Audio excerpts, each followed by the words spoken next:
bakal cawapres Koalisi Indonesia Maju Gibran Raka Buming Raka mestinya berintrospeksi. Jabatan ini bukan segalanya dan sikapnya jelang dipilih menjadi cawapres disorot banyak pihak. Tidak mencerminkan kesopanan dalam kultur Indonesia. Walau bagaimanapun, ini bukan persoalan usia. Ini juga bukan tentang anak siapa. Apalagi ini soal terah atau garis keturunan. Ini dia info terkini Widya. Tenang saja Pak Prabowo. Tenang saja Pak. Saya sudah ada di sini.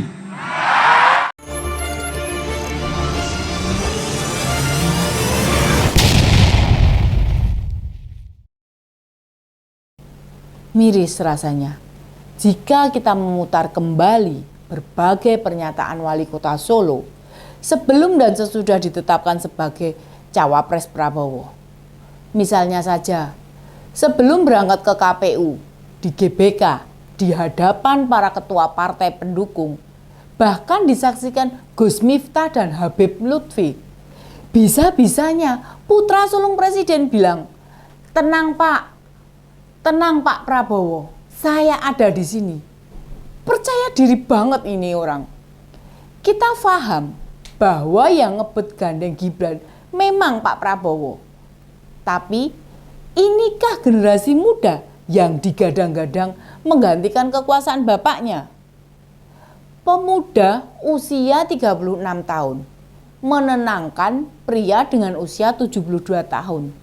Ketua umum partai pula.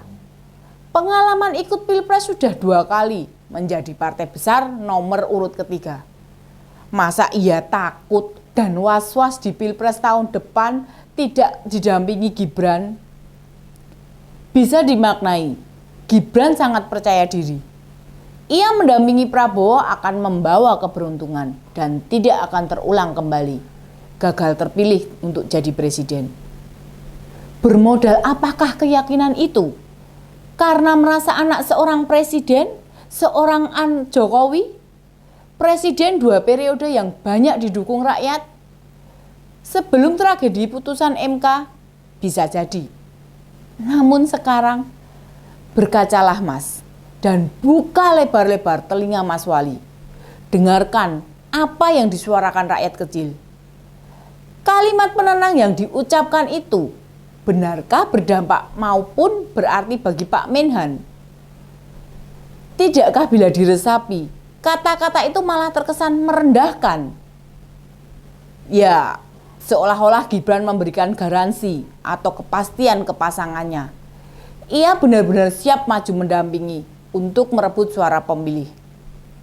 Wow, bukan? Luar biasa. Mungkin ada teman-teman yang tahu apakah prestasi yang berhasil dicatat wali kota Solo itu? Tidak perlu prestasi internasional, prestasi regional saja, level provinsi lah. Apa yang bisa dibanggakan? Belum ada. Kalimat putra sulung Jokowi itu disampaikan sebagai bentuk kepastian, membesarkan hati Prabowo jika ia benar-benar serius. Karena sebelum pendaftaran capres, cawapres masih ada keraguan di pihak Pak Prabowo. Apakah Gibran benar-benar maju atau tidak? Siapapun tahu, resiko majunya Gibran menjadi cawapres Prabowo berkonsekuensi berat. Dan itu bukan hanya bakal diterima Prabowo, diterima Gibran, bahkan diterima Presiden Jokowi sendiri.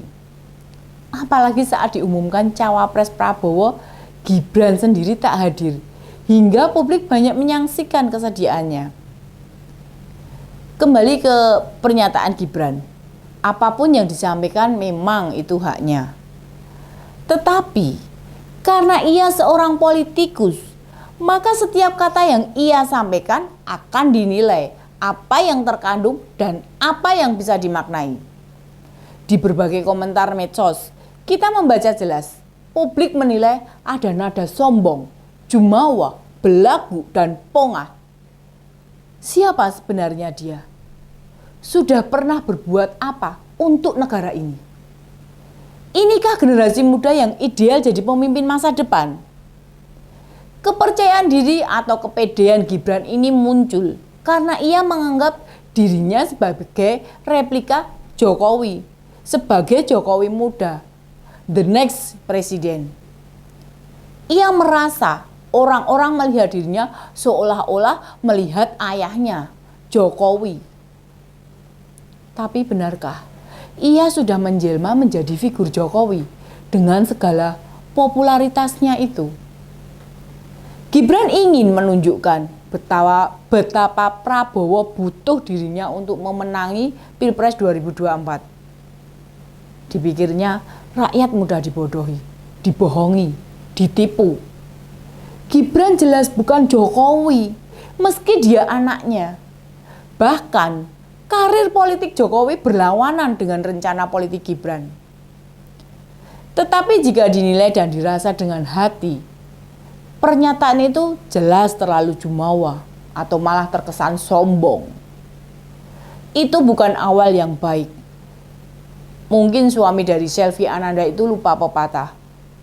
Pepatah Jawa mengatakan, ojo adigang, adigong, adiguna.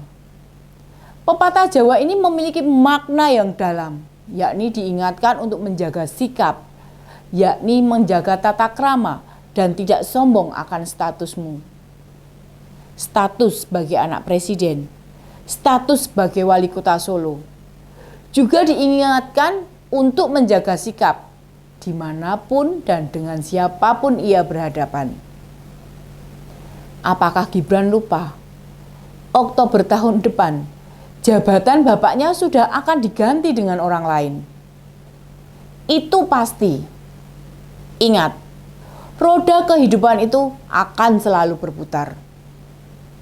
Saat ini mungkin Gibran menjadi primadona karena jabatan dan status sebagai anak presiden. Namun kan alam bisa bicara, akan bicara, semua berbalik. Dan tidakkah belajar dari keluarga-keluarga mantan presiden Indonesia sebelumnya?